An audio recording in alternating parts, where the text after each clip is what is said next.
Hello, friends. Welcome back to my channel. I hope you all are fine and safe at home.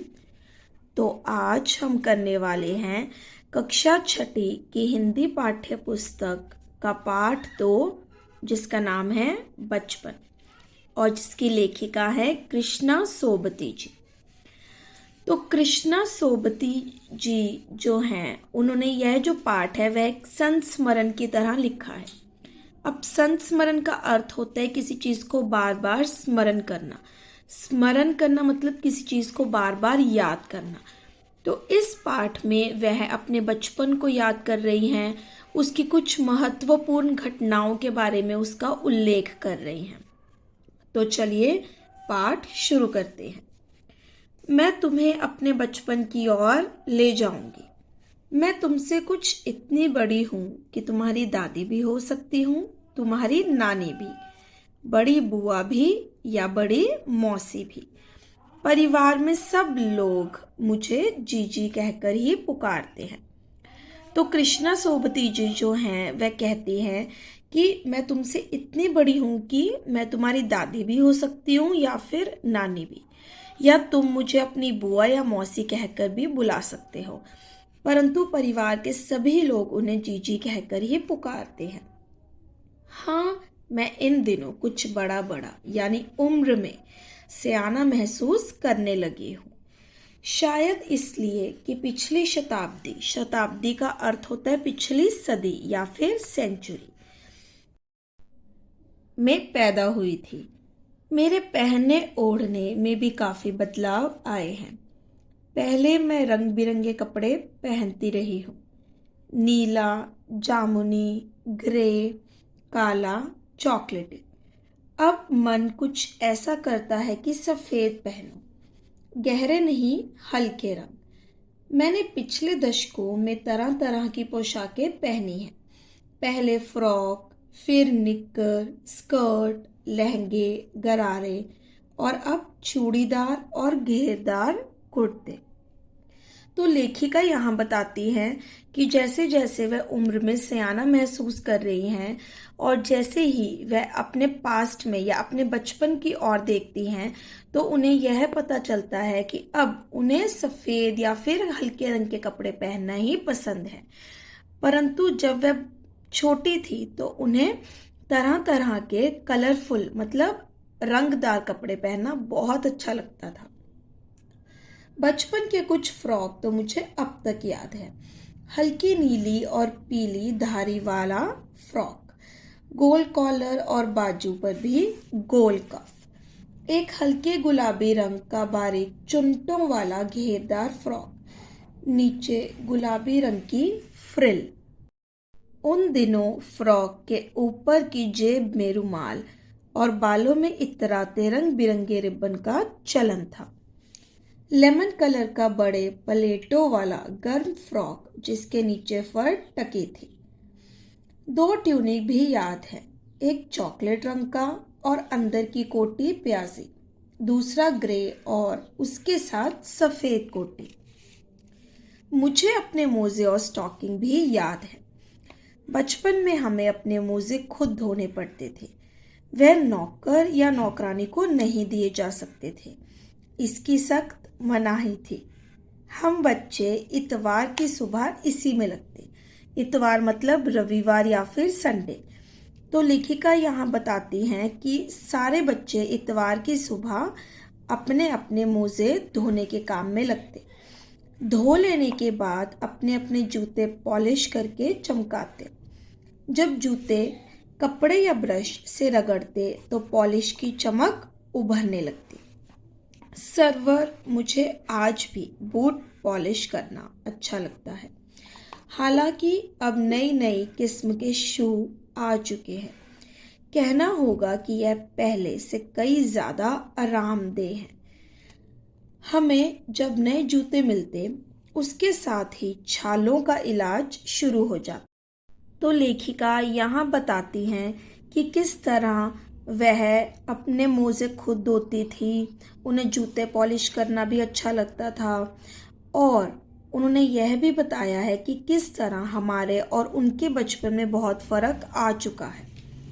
हर शनिचर, शनिचर मतलब शनिवार या फिर Saturday को हमें ऑलिव ऑयल या कैस्टर ऑयल पीना पड़ता। यह एक मुश्किल काम था। शनिचर को सुबह से ही नाक में इसकी गंध आने लगती। गंध मतलब बदबू आने लगती। छोटे शीशे के गिलास जिन पर ठीक खुराक के लिए निशान पड़े रहते, उन्हें देखते ही मितली होने लगती। मितली मतलब उन्हें देखते ही उनका जी मचलने लगता था। मुझे आज भी लगता है कि अगर हम ना भी पीते वह शनिवारी दवा तो कुछ ज़्यादा बिगड़ने वाला नहीं था, सेहत ठीक ही रहती। तुम्हें बताऊंगी कि हमारे समय और तुम्हारे समय में कितनी दूरी हो चुकी है। यहाँ तक कि बचपन की दिलचस्पियां भी बदल गई हैं। याद रहे, उन दिनों कुछ घरों में ग्रामोफोन थे, रेडियो और टेलीविजन नहीं थे। तो ग्रामोफोन क्या होता है? ग्रामोफोन वह यंत्र होता है जिसमें ध्वनि रिकॉर्ड की जा सकती है और ज़रूरत पड़ने पर पुनः सुना भी जा सकता है, जैसा कि आप इस पिक्चर में देख सकते हैं। हमारे बचपन की कुल्फी आइसक्रीम हो गई है। कचौड़ी समोसा पैटीज में बदल गया है। शहतूत और फालसे और खसखस के शरबत कोक पेप्सी में बदल गए हैं। उन दिनों कोक नहीं, लेमनेड विम्टो मिलती थी। शिमला और नई दिल्ली में बड़े हुए बच्चों को वेंगर्स और डेविको रेस्टोरेंट की चॉकलेट और पेस्ट्री मज़ा देने वाली होती। हम भाई बहनों की ड्यूटी लगती शिमला मॉल से ब्राउन ब्रेड लाने की।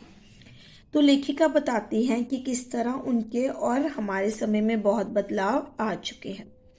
पहले लोगों के घरों में ग्रामोफोन होते थे, रेडियो और टेलीविज़न नहीं होते थे, परंतु आज हम देखेंगे कि किस तरह रेडियो तो दूर की बात, टेलीविज़न ही टेलीविज़न देखने को मिलते हैं। कोई भी ऐसा घर नहीं होगा जहाँ पर बच्चों को टीवी देखना पसंद ना हो। उनके बचपन में कुल्फी मिलती थी जो अब बदलकर आइसक्रीम हो गई है। पहले वह लेमनेड पीना पसंद करती थी, परंतु अब वह कोक या पेप्सी में बदल गई है। हमारा घर मॉल से ज़्यादा दूर नहीं था। एक छोटी सी चढ़ाई और गिरजा मैदान पहुंच जाते। वहां से एक उतराई उतरते और मॉल पर कन्फेक्शनरी काउंटर पर तरह तरह की पेस्ट्री और चॉकलेट की खुशबू मन भावनी मतलब मन को भा लेने वाली। हमें हफ्ते में एक बार चॉकलेट खरीदने की छूट थी। सबसे ज़्यादा मेरे पास ही चॉकलेट टॉफ़ी का स्टॉक रहता।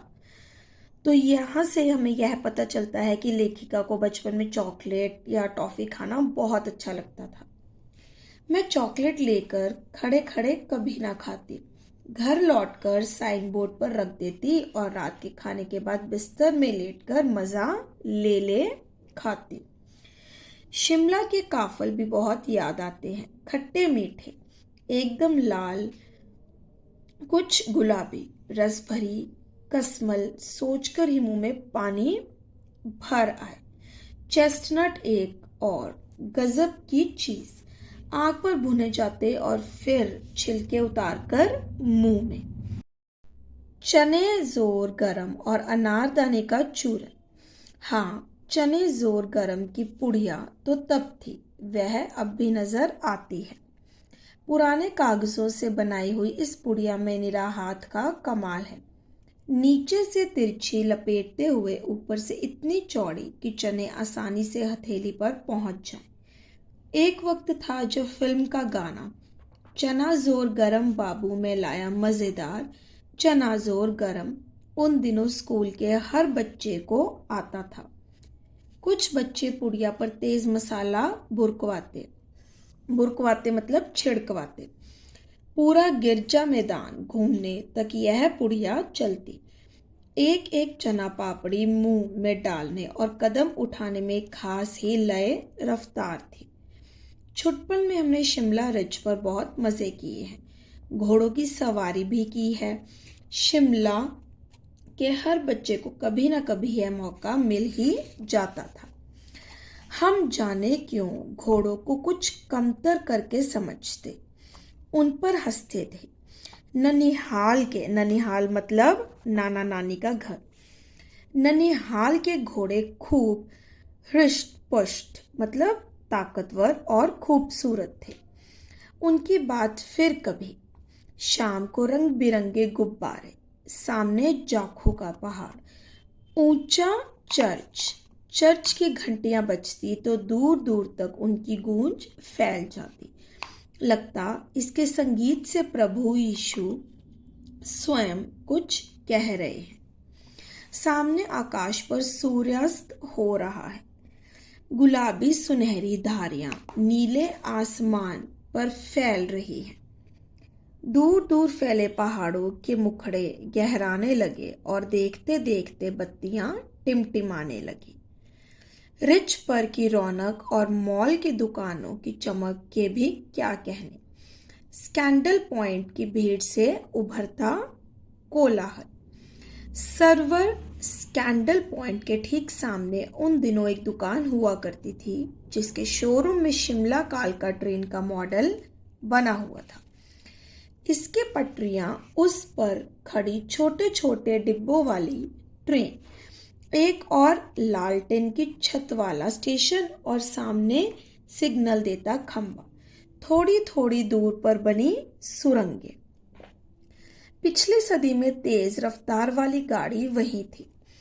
कभी कभी हवाई जहाज भी देखने को मिलते। दिल्ली में जब भी उनकी आवाज आती, बच्चे उन्हें देखने बाहर दौड़ते। दिखता एक भारी भरकम पक्षी उड़ा जा रहा है पंख फैलाकर। यह देखो और वह गायब। उसकी स्पीड ही इतनी तेज लगती। हाँ, गाड़ी के मॉडल वाली दुकान के साथ एक और ऐसी दुकान थी जो मुझे कभी नहीं भूलती। यह वह दुकान थी जहां मेरा पहला चश्मा बना था। वहां आंखों के डॉक्टर अंग्रेज थे। तो लेखिका बताती हैं कि किस तरह से बच्चों को हवाई जहाज देखना बहुत अच्छा लगता था और उन्हें ऐसा प्रतीत होता था जैसे वो एक बहुत बड़ा पक्षी है जो पंख फैलाकर उड़ा जा रहा है। और लेखिका यह भी बताती हैं कि एक ऐसी दुकान थी जो उन्हें कभी नहीं भूलती और वह दुकान थी चश्मों की दुकान। शुरू शुरू में चश्मा लगाना बड़ा अटपटा मतलब अजीब लगता। छोटे बड़े मेरे चेहरे की ओर देखते और कहते, आंखों में कुछ तकलीफ है क्या? इस उम्र में ऐनक? दूध पिया करो। मैं डॉक्टर साहेब का कहा दोहरा देती, कुछ देर पहनोगी तो ऐनक उतर जाएगी।